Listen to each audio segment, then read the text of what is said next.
You've had knee surgery, maybe a replacement or ACL repair, and your therapist keeps saying, do your straight leg raises.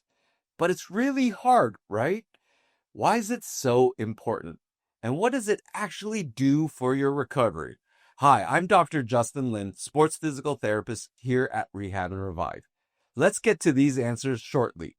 But first, if you found this video helpful, please spend a few seconds to like it and subscribe to our channel. And if you want a structured way to get moving again, check out our Revive at Home programs, links in the descriptions box. After surgery, one of the first muscles to shut off is the quadriceps, the big one in the front of your thigh that straightens your knee. When your knee swells or hurts, your brain literally turns that signal off. It's a protective reflex called arthrogenic muscle inhibition. Now, here's why that matters. If your quad doesn't fire, you can't straighten your leg fully. If you can't straighten your leg, you can't walk normally. If you can't walk normally, you start compensating. Your hip, your back, and your ankle pay the price.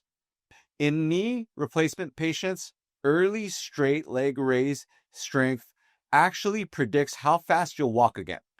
And after ACL surgery, it's one of the safest ways to activate your quad without stressing the graft. So think of the straight leg raise as your reactivation switch. It wakes up your quad and reconnects your brain to your leg. Every step you take needs your quad to stabilize your knee. Getting out of a chair, quad. Climbing stairs, quad. Standing tall with confidence, quad.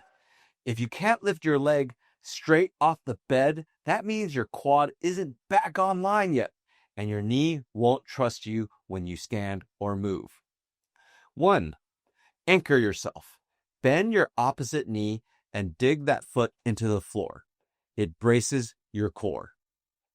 2. Set your base. You can lightly press your elbows or shoulder blades down for extra stability. 3. Flex the foot. Toes towards your face. This engages your anterior chain and protects your knee. 4. Do a quad set first. Tighten your thigh. Press the back of your knee down, then lift. 5. Go for it. Raise your legs slowly. Hold for 1 to 2 seconds and lower under control. It's not about how high you lift it. It's about control, engagement, and then repetition. So now you know this simple but brutal exercise is the gateway to walking, stairs, and independence again. Don't skip it just because it's tough. The ones that feel the hardest are usually the ones that matter most. If this helped you understand your rehab better, hit like, subscribe, and share this with someone recovering from knee surgery. And remember, motion is life. Every straight leg race gets you one step closer to moving the way you want again. I'm Dr. Justin Lin. We heal smarter.